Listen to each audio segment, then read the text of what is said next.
Vice हमारे मामू हैं, मेरे घर के बराबर में रहते हैं। ये उनके एक बकरा पालते थे। मैंने ये माँ बच्ची दुम्मी दिला दी नागौरी और कुछ पैसे दिए थे और बकरा दिया था।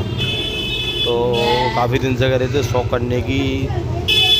और मैंने ये बबुआ भाई हमारे वो पास आए, उन्होंने वीडियो दिखा दी और मुझे पसंद आ गई। मैंने हाथ के हाथ बकरे को दे दिया और ये सौदा कर दिया। भाई कैसी हैं ज़रा बताना, ठीक है। अस्सलाम वालेकुम। चैनल को सब्सक्राइब कर देना। और ये हमारा शौक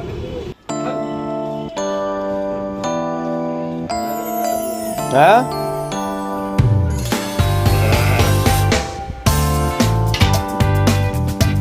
जो रोटी बोटी सब खा रहा था।